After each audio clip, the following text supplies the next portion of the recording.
Everyone. Audio video clear है आप लोगों तक?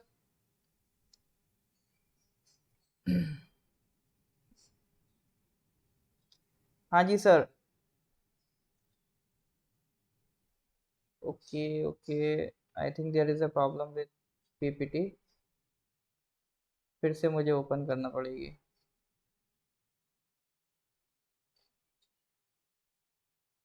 एक मिनट बस दीजिए।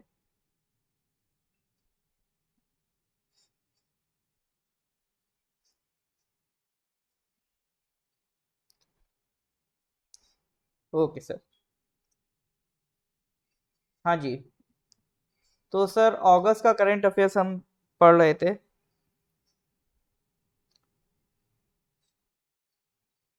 बिफोर इज वी स्टार्ट, पिछले कुछ क्वेश्चंस के आंसर दीजिए, ठीक है? तो टोटल अभी तक 90 क्वेश्चंस हमने कर लिए हैं। बाकी करीब 2 लेक्चर और लगेंगे। अगस्त का हमारा करंट अफेयर्स कंप्लीट हो जाएगा। फिर हम सितंबर की तरफ आगे बढ़ेंगे। इसका आंसर दीजिए, आगे बढ़े उससे पहले। Indian army and the US army will conduct the 18th edition of the military exercise Yudh Abhyas. ये क्वेश्चन आपको डिस्कस कराया जा चुका है। तो अभी यूएस अब युद्ध अभ्यास जो यूएस के साथ हमारी एक्सरसाइज हो रही है, तो वो किस स्टेट में हो रही है?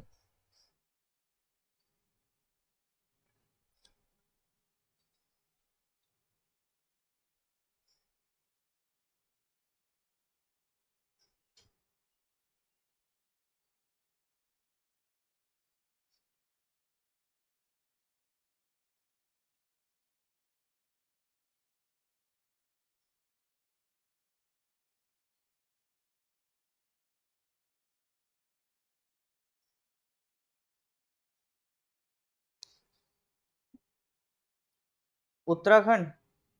हाँ जी, correct answer is Uttarakhand. Okay. एक और क्वेश्चन का आंसर दीजिए। उदार शक्ति। उदार शक्ति is a bilateral exercise between India and which of the following countries? जल्दी से आंसर दीजिए। उदार शक्ति is a bilateral exercise between India and which of the following countries?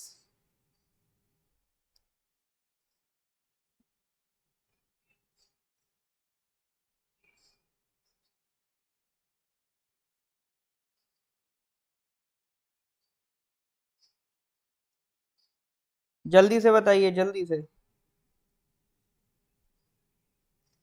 All right, correct answer is Malaysia. देखो, Malaysia का map भी discuss किया था हमने। ये जो थाईलैंड का पड़ोसी है, थाईलैंड से जो चिपका हुआ हिस्सा है, ये मलेशिया का पार्ट है। इधर ये बोर्नियो आइलैंड है। पूरा पूरा कौन सा आइलैंड है? बोर्नियो आइलैंड है। तो इस बोर्नियो आइलैंड में ये आपका एक हिस्सा जो है, ये किसका है? मलेशिया का। ईस्ट ये कहलाता है ईस्ट मलेशिया, ये कहलाता वेस्ट मलेशिया। और यहाँ पर एक ये वाले जो छोटा सा कंट्री है, ठीक है, वो छोटू सा जो कंट्री है, ये आपका ब्रूनी है। यानी हमेशा ध्यान रखना, एक बोर्नियो आइलैंड, ये इकलौता पूरा बोर्नियो आइलैंड है। इसमें 3 कंट्रीज हैं आपकी। एक ब्रूनी है, एक ईस्ट मलेशिया का हिस्सा है, और एक आपका इंडोनेशिया का पार्ट है। ठीक है। इंडोनेशिया वाले पार्ट को क्या कहते हैं? इंडोनेशिया वाले पार्ट को कहते हैं सर काली मंथन।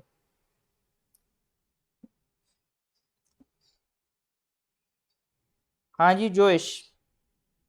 मिस कर रहे थे आप? अरे मुझे लगा आपने नाम चेंज कर लिया आप।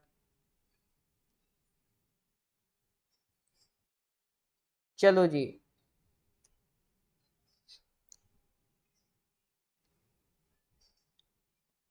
इसका आंसर बताइए। Border road organisation has announced to build its first steel slag road in which of the following state? Slag का मीनिंग मैंने बताया था कि स्टील मैन्युफैक्चर करते टाइम जो स्टील का वेस्ट निकलता है उसे स्लैग कहते हैं, ठीक है।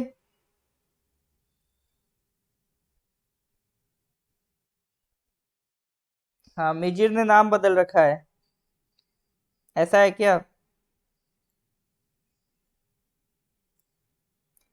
Correct answer is Arunachal.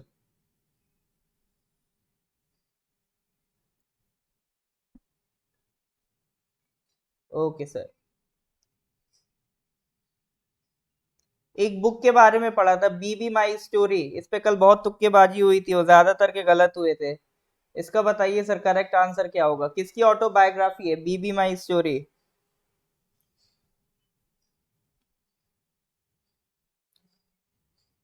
फिर गलत? अब तो भाई सही बता दें आप लोग, लास्ट टाइम भी गलत बताया था इसका, इस बार करेक्ट चाहिए। बिल्कुल correct answer is Benjamin Netanyahu, former president of Israel. ठीक है, former PM Benjamin Netanyahu. Okay sir. तो टिल 90 क्वेश्चंस अपना हो गया था मामला, ये भी डिस्कस कर लिया था कल, जल जीवन मिशन, जल शक्ति, ये सब काफी डिस्कस किया था। ठीक है, जीआई की बात की थी लास्ट क्लास में। Okay okay. तो ओहो, अच्छा अच्छा अच्छा अच्छा, ठीक है, बस एक मिनट रुकिएगा, आगे के क्वेश्चंस मैं लेके आ रहा हूँ। आगे के क्वेश्चंस हैं नहीं इसमें, एक मिनट रुकिएगा।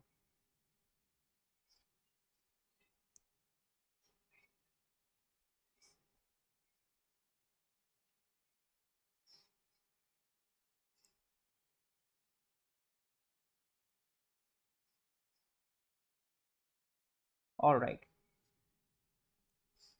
हाँ। तो चलिए सर, ये रहा क्वेश्चन नंबर 91 आपकी स्क्रीन पर। बताइए सर,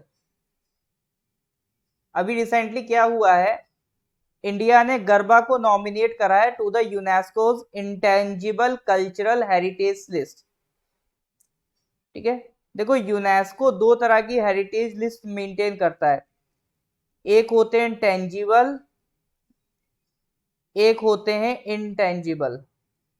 ठीक है, तो गवर्नमेंट अपने अपनी तरफ से हेरिटेज साइट्स जो हैं उनको भेजता रहता है। टेंजिबल वो होती है जो फिजिकल हो, जिनको आप टच कर सको, जैसे आपके कुछ मॉन्यूमेंट्स हो गए। ठीक है, तो वो किस में आएंगे, यूनेस्को की टेंजिबल हेरिटेज लिस्ट में आएंगे। जैसे आपने नाम सुना होगा यूनेस्को हेरिटेज साइट। ठीक है, आपने नाम सुना होगा यूनेस्को हेरिटेज साइट का। अच्छा अभी नहीं आया वो क्वेश्चन, नहीं, एक मिनट एक मिनट।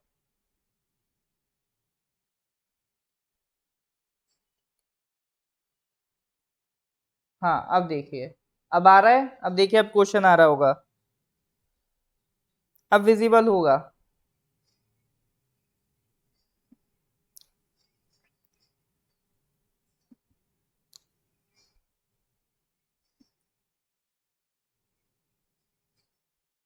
ठीक है, तो हम ये कह रहे थे इंडिया ने डांस फॉर्म गरबा को नॉमिनेट किया है यूनेस्को की इंटेंजिबल कल्चरल हेरिटेज लिस्ट। मतलब जो यूनेस्को हेरिटेज लिस्ट मेंटेन करता है ना, टेंजिबल इंटेंजिबल, तो उसमें नॉमिनेट करा है इनटेंजिबल वाली कैटेगरी में। टेंजिबल कौन सी होती है, जो मॉन्यूमेंट्स जिनको आप फिजिकली टच कर पाओ। इनटेंजिबल कौन सी होती है, जो मान लो कोई कल्चरल प्रोग्राम होंगे आपके यहाँ, ठीक है, वो इंटेंजिबल में आते हैं। उनका आने का रीजन क्यों है, क्योंकि देखो उन्हें आप टच नहीं कर सकते। जैसे फॉर एग्जाम्पल, सबसे लास्ट जो intangible cultural heritage site add हुई थी यूनेस्को में, वो थी दुर्गा पूजा, 2021 में ऐड हुई है। तो अभी भारत सरकार ने गरबा को भी भेजा है इस लिस्ट में ऐड होने के लिए, क्योंकि देखो गरबा का भी अपना एक कल्चर सिग्निफिकेंस है। जैसे गुजरात, कोलकाता में, वेस्ट बंगाल में दुर्गा पूजा का कल्चर है, इन द सेम मैनर आप गुजरात में गरबा का कल्चर देखोगे, उनका फोक डांस है वो गरबा। ठीक है, तो उसको cultural heritage list, intangible cultural heritage list में पुट करवाने के लिए भारत सरकार ने गरबा को नॉमिनेट किया। अब यूनेस्को अब देखेगा, उस पर विचार विमर्श करेगा, उसके बाद अगर उसे ठीक लगेगा तो वो एड ऑन करेगा। तो सवाल अपना ये है कि अभी तक इंडिया की तरफ से यूनेस्को की लिस्ट में कितने इंटेंजिबल कल्चरल हेरिटेज मौजूद हैं। ठीक है, क्वेश्चन समझ में आया कि टिल नाउ कितने इंटेंजिबल कल्चरल हेरिटेज लिस्ट मौजूद है यूनेस्को के पास इंडिया की तरफ से?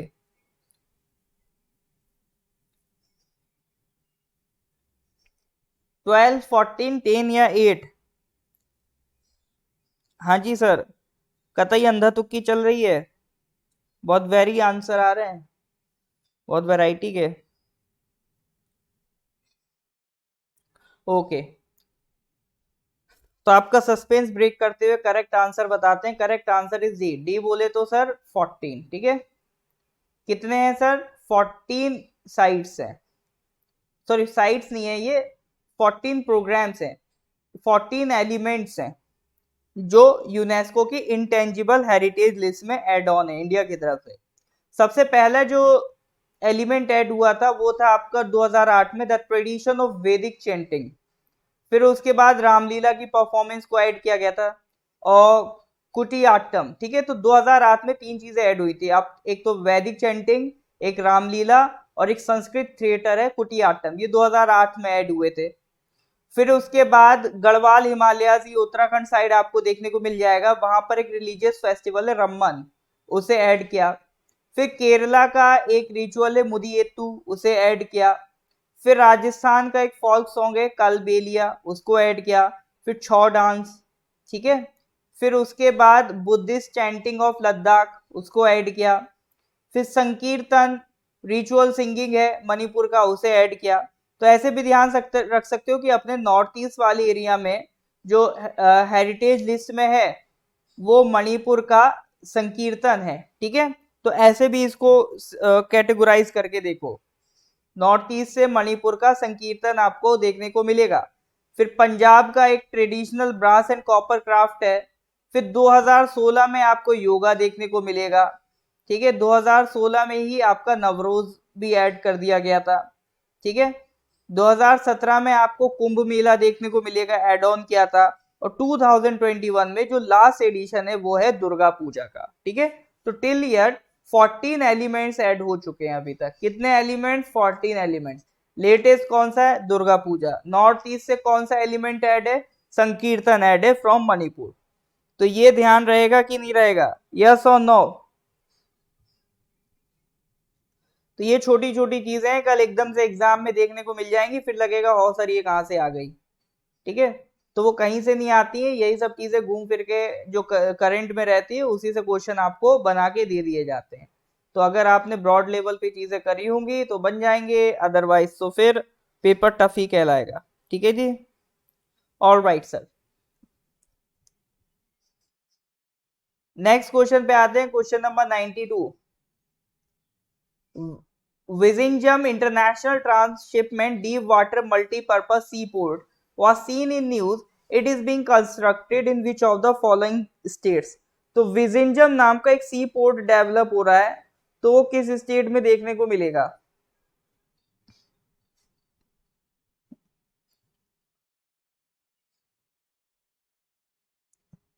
बताइए सर, विजिंजम सी पोर्ट किस स्टेट में आपको देखने को मिलेगा? अभी ये न्यूज में था, यहाँ पर प्रोटेस्ट चल रही है एक्चुअली। ये जो सी पोर्ट है ये Adani company, Adani group develop कर रहा है, तो उसके अगेंस्ट काफी प्रोटेस्ट चल रही थी, क्योंकि वहां से अभी ये सी पोर्ट डेवलप होगा तो वहां से फार्मर्स को माइग्रेट कराया जाएगा।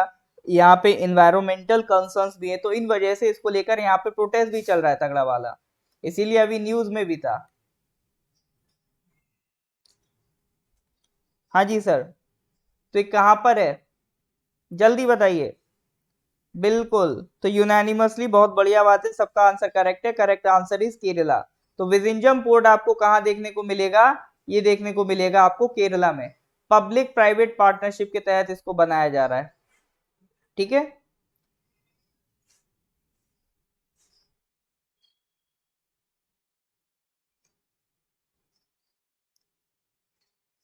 ध्यान रखिएगा इसे।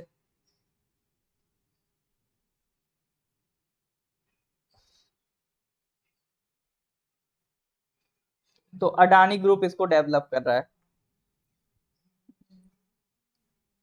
Question number 93। Recently, which of the following Indian Navy ships participated in a maritime partnership exercise with the Royal Australian Navy? अभी एक मैरीटाइम एक्सरसाइज हो रही है इंडियन नेवी और ऑस्ट्रेलिया की, रॉयल ऑस्ट्रेलियन नेवी के बीच। तो इंडिया की तरफ से कौन सा इंडिया का कौन सा नेवी शिप वहां पर जा रहा है? सतपुरा गया, शिवालिक गया, सह्याद्री गया, सुमेधा गया। देखो इस तरह के क्वेश्चन पूछने के चांसेस कम होते हैं, लेकिन ये मैं इसलिए पुट करता हूं इसमें क्वेश्चन ताकि आपको एटलीस्ट नेवी के शिप्स के नाम ध्यान रहे। ठीक है, नेवी के शिप्स का आइडिया लगता रहे। हाँ जी सर, सह्याद्री है पक्का।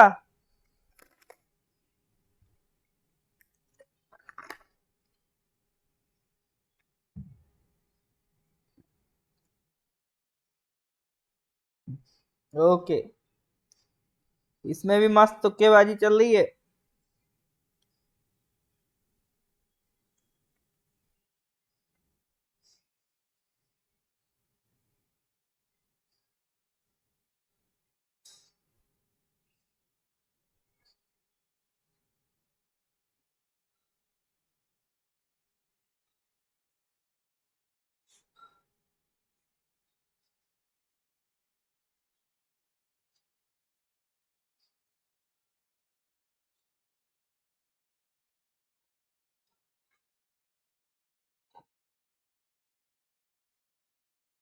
हाँ जी सर।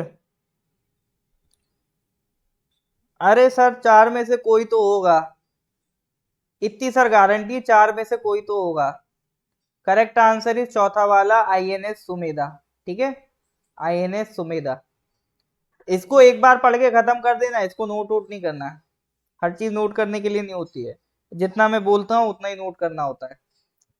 क्वेश्चन नंबर 94 पे आइए। अभी एक लेक है अनंगताल लेक, वो न्यूज में था क्योंकि उसे monument of national importance declare किया गया है। अब monument of national importance declare किया गया है तो उसी हिसाब से उसकी देखभाल भी की जाएगी। तो सिंपल सवाल है कि किस स्टेट या यूटी में लोकेटेड है ये अनंगताल। अनंगताल जो है किस स्टेट या यूटी में है? वैसे तो ताल का मतलब ही लेक होता है, ठीक है, ताल का मतलब ही लेक होता है, तो अनंग ताल लेक लिखना इतना अप्रोप्रिएट नहीं भी रहेगा, बिकॉज ताल मीन्स लेक। ठीक है सर, ठीक, कहाँ मिलेगा अनंग ताल, कहाँ मिलेगा? ओके, तो निकोलस ने बोला है 100% से दिल्ली। और कोई है जो इतने कॉन्फिडेंस से दिल्ली बोल पाए? और कोई है देश का जिम्मेदार नागरिक जो दिल्ली बोल पाए?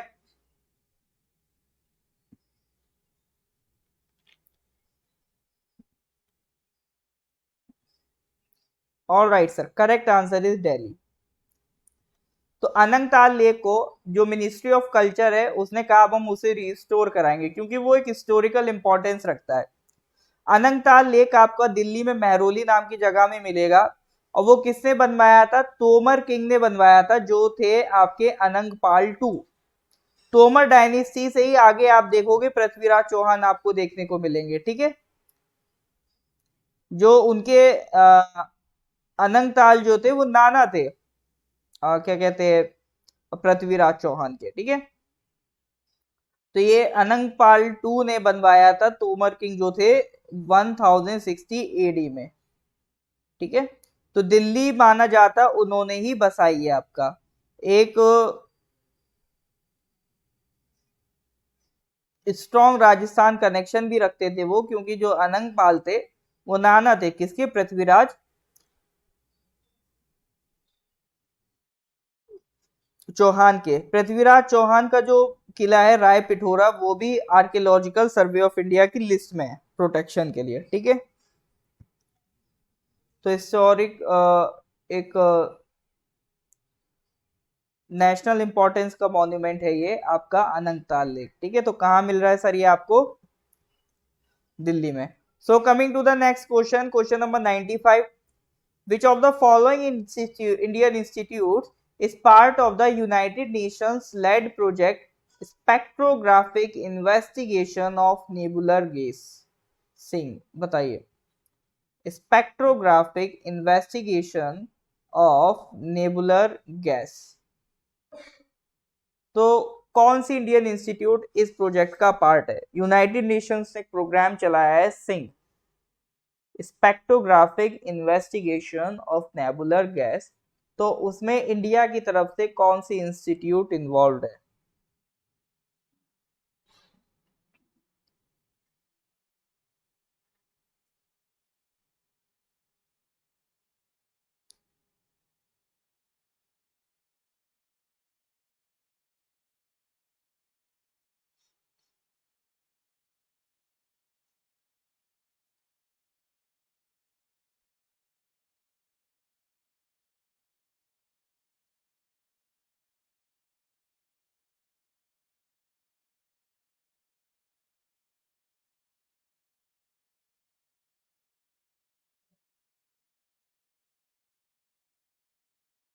बताइए जनाब। हाँ जी सर। डी तुक्का। चलो जी, तुक्का कई कई बार सही भी बैठ जाता है। Correct answer is Indian institute of astrophysics. अभी तक का खाता किसका नहीं खुला है? कोई है जिसका अभी तक कोई खाता ना खुला हो? तो इंडियन इंस्टीट्यूट ऑफ एस्ट्रोफिजिक्स। देखो जो ये प्रोजेक्ट है ना, स्पेक्ट्रोग्राफिक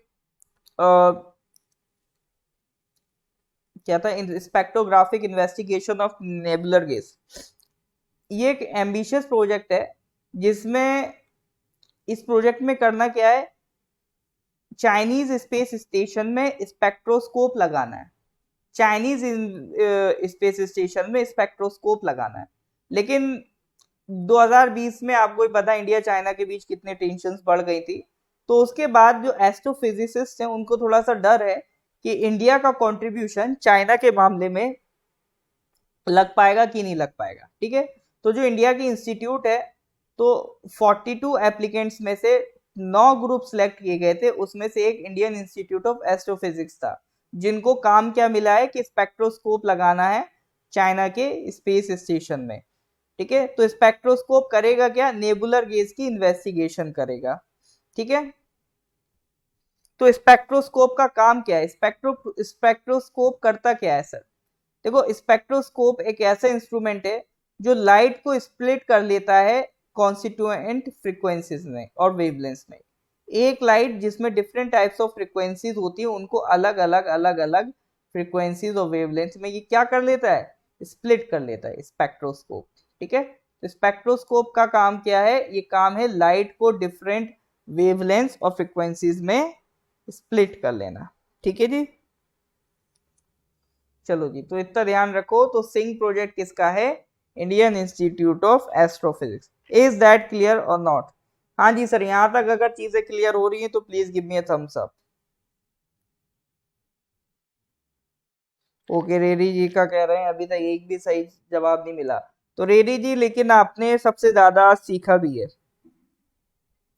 जिसके सबसे ज्यादा गलत सवाल हो रहे हैं वो सबसे ज्यादा सीख भी तो रहा है सर। ये भी तो देखो, always see the positive side.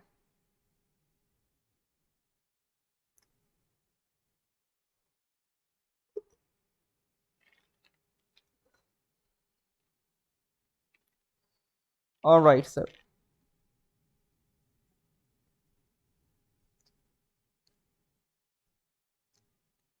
Next question number 96। Bio Asia 2023 will be held in which of the following cities in India? Delhi, Hyderabad, Bangalore, Bhopal। बताइए sir. Bio Asia 2023 will be held in which of the following cities in India? Delhi, Hyderabad, Bangalore, Bhopal।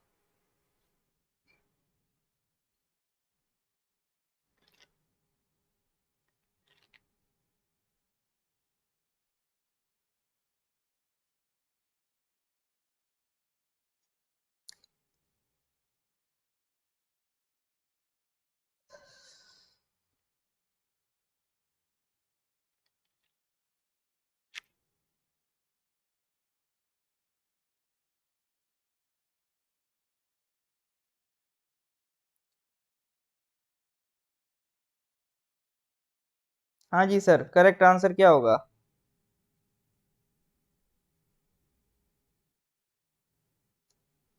तो bio Asia 2023 जो है आपका हैदराबाद में होने वाला है। ठीक है, तो बायो एशिया 2023 इस इवेंट का पर्पस क्या है?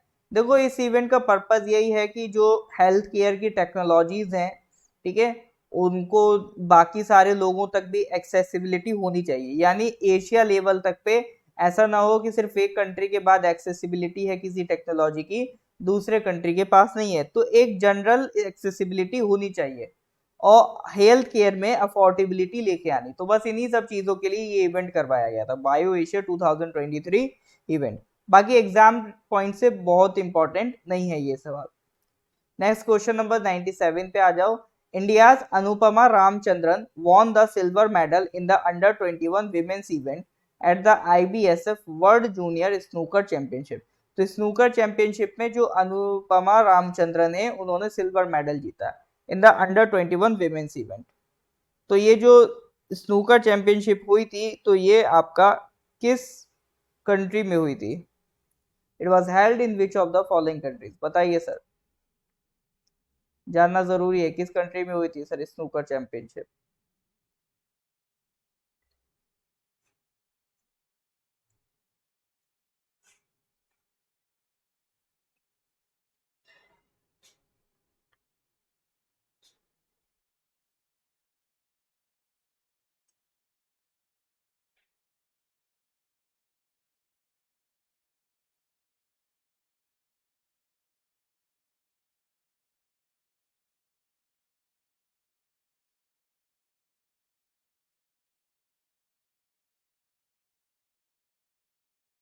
हाँ जी सर।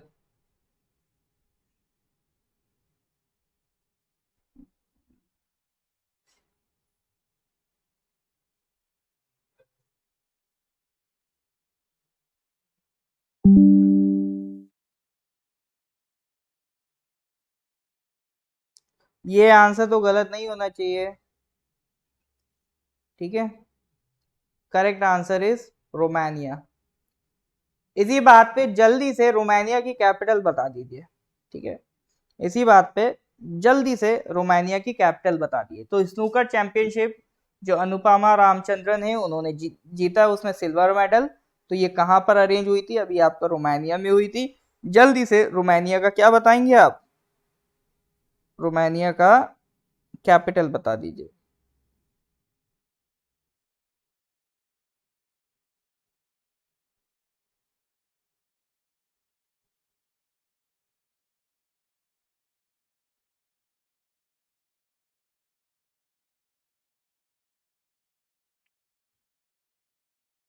हाँ जी सर।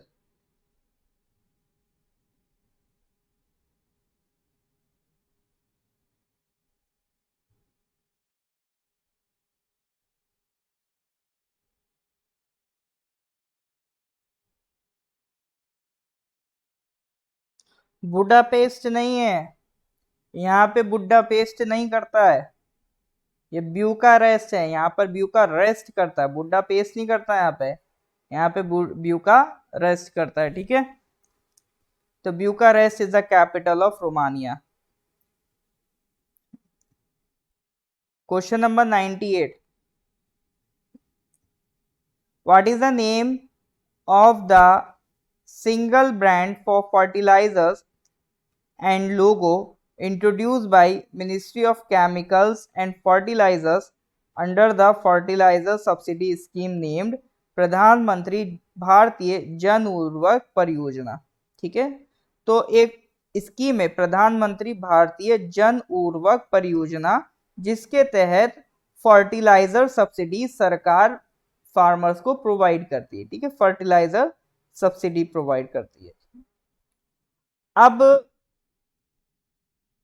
सरकार ने क्या कहा है, जैसे कोई भी कंपनी है, मान लो XYZ, वो अपना फर्टिलाइजर बनाती थी तो अपना नाम लिखती थी, और सरकार उसको कुछ पैसा देती थी ताकि वो MRP से कम पे, मतलब जितने की कॉस्ट पड़ रही है फर्टिलाइजर की, उससे कम कॉस्ट है, मतलब सब्सिडी पे फार्मर को वो फर्टिलाइजर बेचे। अब लेकिन सरकार कह रही कि भैया सब्सिडी तो हम देख रहे हैं और नाम तुम अपना चिपका रहे हो, ये क्या बात हुई? तो सरकार ने कहा है कि जितने भी ब्रांड्स हैं जो सब्सिडी लेते हैं फर्टिलाइजर्स के लिए, उनका अब एक सिंगल नेम होगा और सिंगल लोगो होगा। तो जो फर्टिलाइजर की मान लो पैकेट है, तो उस पे 2/3 एरिया में तो सिर्फ प्रधानमंत्री प्रधानमंत्री प्रधानमंत्री लिखा होगा, ठीक है। तो भारत सरकार की डिटेल 2/3 में होगी, 1/3 में उस कंपनी की डिटेल होगी। ये सरकार का नया प्लान है under the fertiliser subsidy scheme. तो क्या ब्रांड नेम रखा है सरकार ने? तो ब्रांड नेम का नाम है भारत, ठीक है। तो किस नेम से अब सारे फर्टिलाइजर बिकेंगे? एक ही नाम से बिकेंगे, भारत। तो सरकार ने कहा वन नेशन है तो एक ही फर्टिलाइजर भी होना चाहिए, वन नेशन वन फर्टिलाइजर, ठीक है। तो सारे फर्टिलाइजर किस नाम से बिकेंगे? अब भारत नाम से बिकेंगे। बाकी सबको पहले सब्सिडी मिलती थी, अभी भी मिलेगी। किस स्कीम के तहत? प्रधानमंत्री भारतीय जन उर्वरक परियोजना। हाँ जी सर। तो ये स्कीम क्लियर है कि नहीं है, समझ में आ रहा है कि नहीं आ रहा? अगर आ रहा है तो please give me thumbs up. हाँ जी सर, यहाँ तक तो कोई दिक्कत नहीं है। इज दैट क्लियर और नॉट?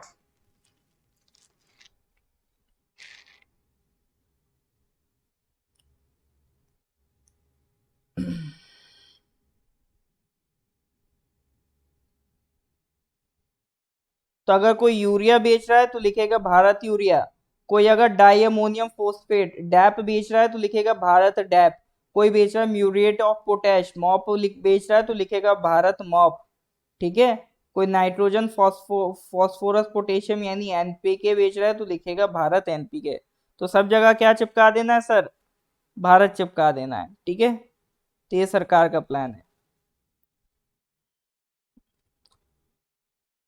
बात तो सही है सवाल तो अच्छा है आपका सर। इसकी इससे क्या बेनिफिट मिलेगा?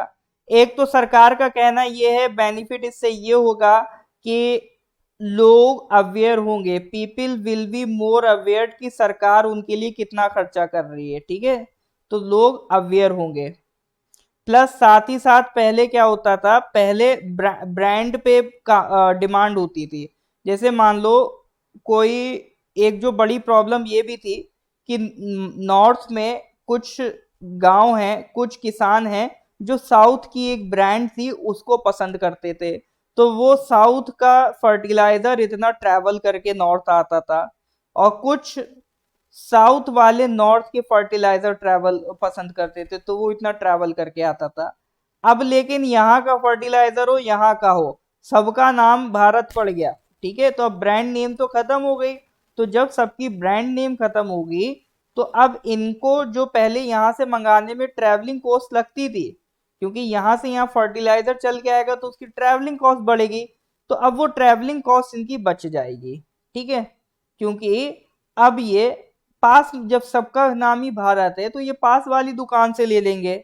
यस और नो? तो जो साउथ वाली ब्रांड थी उसका नाम खत्म हो गया तो उसकी अब ट्रैवलिंग कॉस्ट भी खत्म होगी, तो अब ये अपने पास वाले एरिया से फर्टिलाइजर को ले सकते हैं। ठीक है।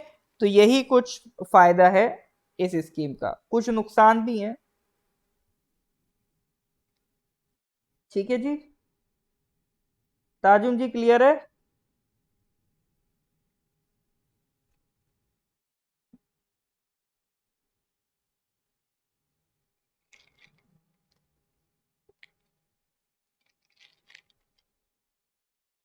All right sir.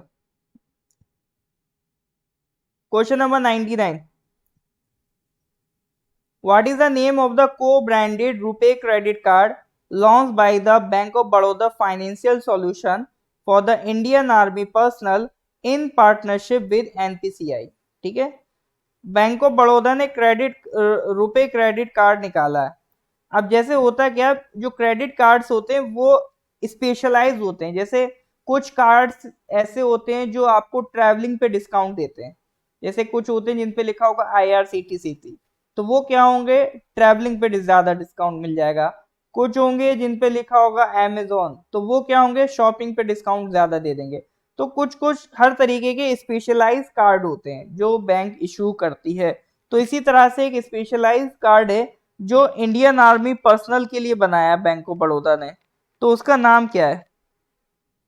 Thank you David ji.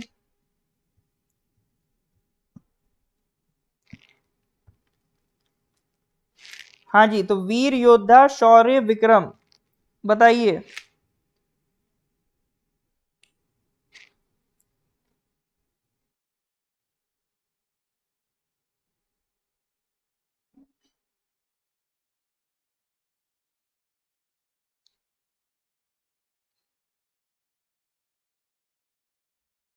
Well well well, correct answer is योद्धा।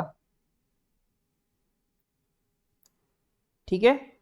तो इस तरह से यहाँ कार्ड होल्डर का नेम होगा, यहाँ मस्त अपना योद्धा लिखा होगा, और ये किसने लॉन्च किया? बैंक ऑफ बड़ौदा ने। ठीक है। ध्यान रखिएगा। Moving to the next question, question number 100।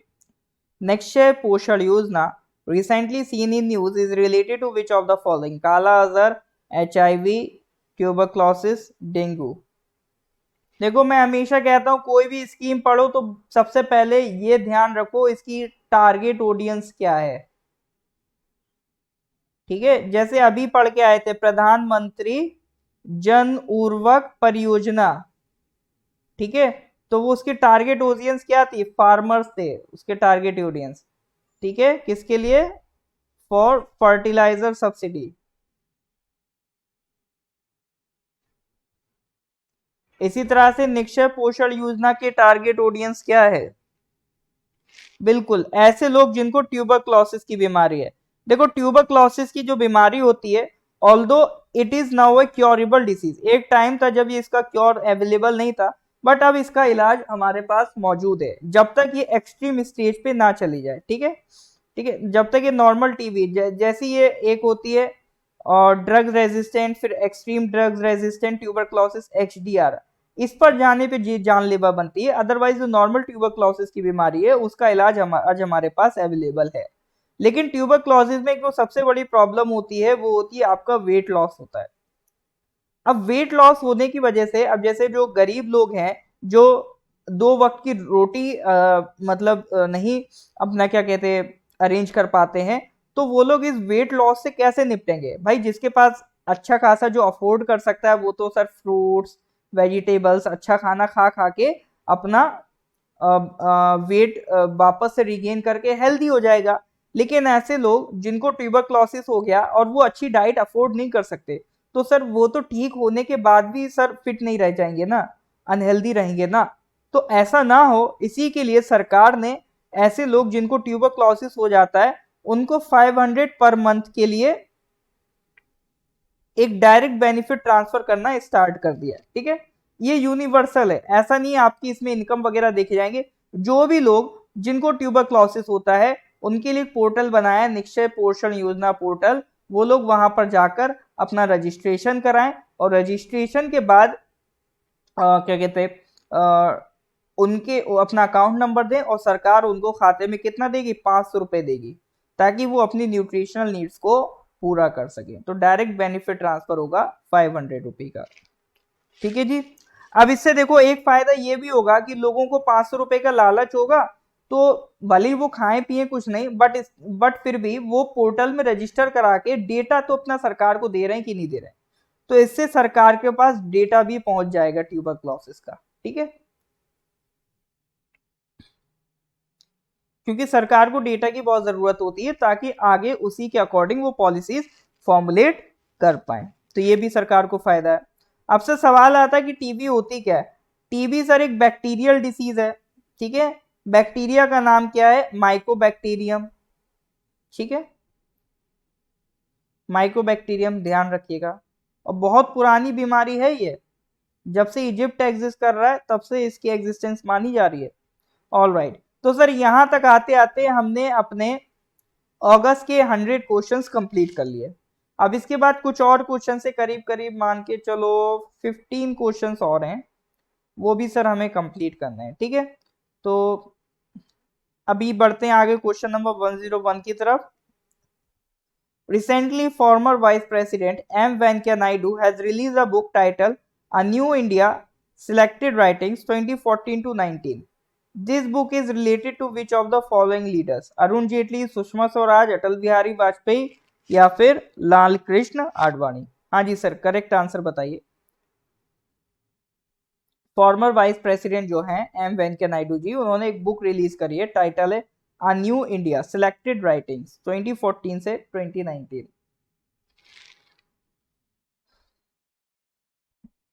तो ये बुक किससे रिलेटेड है, इन्होंने किसकी राइटिंग्स को सिलेक्ट किया है?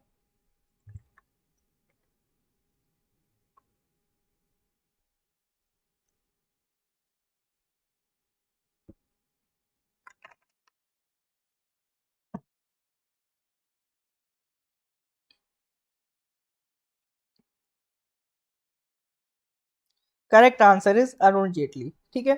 तो इस किताब में करा क्या गया है, जो अरुण जेटली ने आर्टिकल्स लिखे थे 2014 से 19 के बीच, जो जो भी उन्होंने आर्टिकल्स लिखे थे उन सबको कलेक्ट करके इस किताब में लाके अरेंज कर दिया है और किताब का नाम रख दिया है a new India selected writings 2014 से 2019। तो जो भी मुद्दे थे देश ने 5 सालों में देखे, जीएसटी देखा, डिमोनेटाइजेशन देखा, कश्मीर का इश्यू देखा, तो सारे मुद्दों पे जो जो उन्होंने बोला है वो सब उन्होंने मेंशन किया। Even crisis in the Congress party, यहाँ तक भी उन्होंने सारी चीजें मेंशन की है। जो बीजेपी के रिफॉर्म्स हैं, ठीक है, उसको एनालाइज किया है, ये सारी चीजें उनको इस किताब में आपको देखने को मिलेंगी। चलिए सर नेक्स्ट क्वेश्चन पे आते हैं, question number 102। Which of the following projects has been launched by Indian army for the induction of indigenous light tanks for quicker deployment and movement in high altitude areas. देखो tanks जो हैं एक बहुत ही crucial role play करते हैं हमारे war time में, but आज के टाइम टैंक्स क्रूशियल हैं, आज के टाइम में टैंक्स रेलिवेंट हैं या नहीं, ये डिफेंस का अपना, डिफेंस सिक्योरिटी का अपना एक अलग डिबेटेबल क्वेश्चन है। लेकिन अब ऐसा माना जा रहा है कि देखो पहले जो थी फौज बड़े कतार में चलती थी, अब इन्फेंट्रीज चलती हैं, छोटी छोटी टुकड़ियां चलती हैं आज के टाइम में, वॉर टाइम में। तो ऐसी छोटी छोटी टुकड़ियों को मूव कराना और हैवी टैंक तो उनको ज्यादा आसान होता है छोटी टुकड़ियों को मूव कराना। अगर टैंक्स इसी तरह से हैवी होंगे तो उनको मूव कराना मुश्किल रहता है। लाइट टैंक्स रहेंगे तो उन्हें इजीली हम मूव करा सकते हैं। खास तौर से आपको भी मालूम है हमारे बॉर्डर किससे कवर है, एल्टीट्यूड से कवर है। और अब पहले इतना हमें चाइना से हम खतरा नहीं मानते थे, पाकिस्तान से ज्यादा मानते थे। तो पाकिस्तान से कभी भी जंग हो तो जनरली प्लेन एरिया में पड़ेगी, तो हैवी टैंक चल जाते थे। अब लेकिन हम किसको टारगेट कर रहे हैं, किसको ध्यान में रख के डिफेंस डेवलप कर रहे हैं, चाइना को ध्यान में रखे। तो चाइना से सर अगर वॉर होता है तो हमें हाई एल्टीट्यूड एरिया में वॉर लड़ना पड़ेगा, और हाई एल्टीट्यूड एरिया में हैवी टैंक को ले जाना बहुत मुश्किल होता है। तो इसी के लिए लाइट एल्टीट्यूड लाइट टैंक्स हम लोग डेवलप कर रहे हैं। तो उसके लिए इंडियन आर्मी का प्रोजेक्ट का नाम क्या है जिसके तहत वो इंडिजीनियस लाइट टैंक्स इंडक्ट कर रहे हैं इन देयर डिफेंस? बात बताइए सर, बाकी लोग क्या होगा correct answer? Correct answer is sir project Zorawar.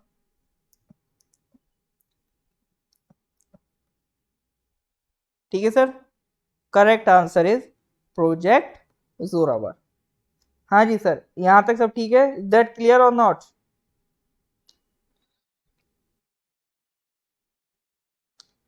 All right sir.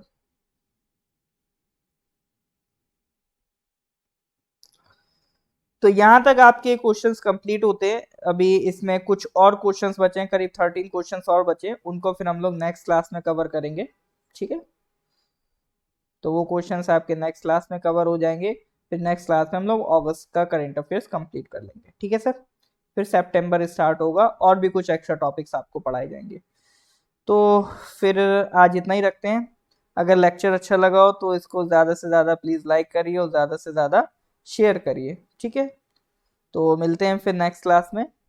Till then goodbye and have a nice day.